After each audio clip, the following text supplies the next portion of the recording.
There are few certainties in life. One of them is that everyone has a mother.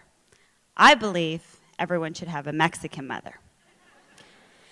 Mexican mothers are generous. My mom lives 5 hours away and visits us monthly, sometimes unexpectedly. Now, you would expect a grandmother to show up with surprises for her grandchildren, which she does, but she takes it one step further.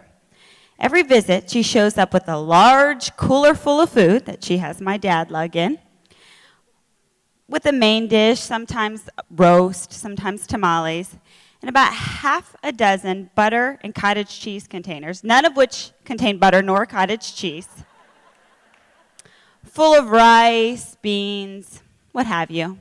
And that's just how she rolls.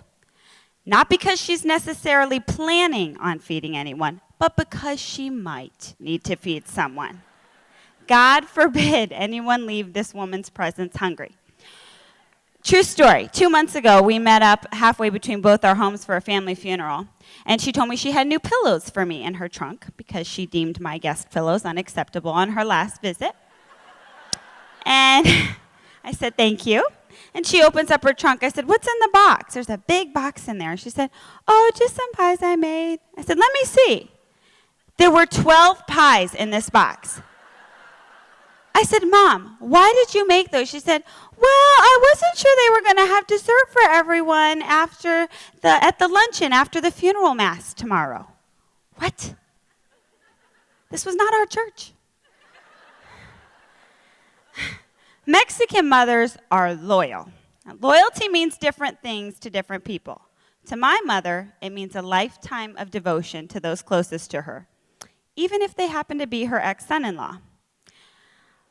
When my sister divorced her husband of 14 years, my mom had many concerns, of course, having been like a mother to him. But her predominant concern is that he was going to starve. That's a reasonable concern for a grown, self-sufficient man, right? So to show her concern, she would show up with food at his house, random times, maybe lunch, maybe dinner, using the key she had that he was afraid to ask for back.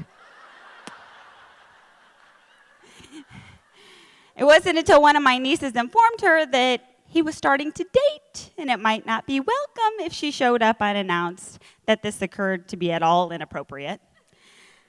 From that point on, she still made him food, but she at least announced her visit first.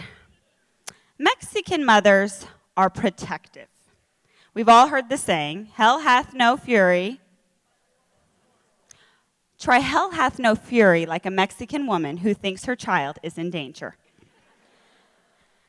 When my sister Yoli was in 3rd grade, you know where I'm going with this, she came home and told my mom that her teacher had pulled her braid because she wasn't paying attention. Now, this was the early 80s. That kind of behavior didn't necessarily warrant parental intervention. This is my mom we're talking about. So next day, she holds her hand, walks her into school, walks up to the teacher, and pulls her hair. Pulls her hair. If this behavior seems appropriate to you, you might be a Mexican mother. Mexican mothers are faithful. Growing up, our Catholic faith was a daily part of our lives. And after I went to college, my mom would still call and check in to make sure I was going to Mass. That made sense. But 20 years later, she still keeps this up. I can count on a call on Sunday mornings, about an hour before Mass begins, just checking in, see what you're doing today. Sometimes I'll confess, Mom, it's just really hectic around here. I don't think we're going to make it to Mass. Oh, it's okay, I understand. When I had all 6 of you kids to get around and out the door, it was a lot. I did it, but it was a lot. Cue to me motioning to my husband, get the kids dressed, get out the door. Once she called me on Ash Wednesday to make sure I was getting ashes. I said, Mom, I was going to. It was pouring outside. I don't want to get soaked. And she said, it's okay, Mija, I understand. He died on the cross for you, but yeah. You probably don't want to get your shoes wet. That makes sense. I did get my shoes wet that day. I recently read an article that said parts of a child stay inside their mother's body for up to 38 years after they give birth. It's kind of disgusting, right? Yeah. As the youngest of 6, I joked with my mom that she was only 1 year away from literally having no child left behind. But the reality is that parts of my mother are always inside me.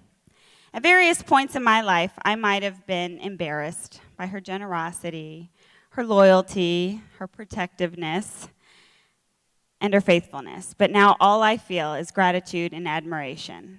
This woman who has made raising 6 children, 13 grandchildren, 6 great-grandchildren, her primary focus in life, has given all of us so much to live up to.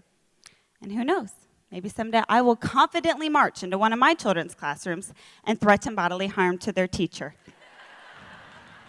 That is, after all, what Mexican mothers do.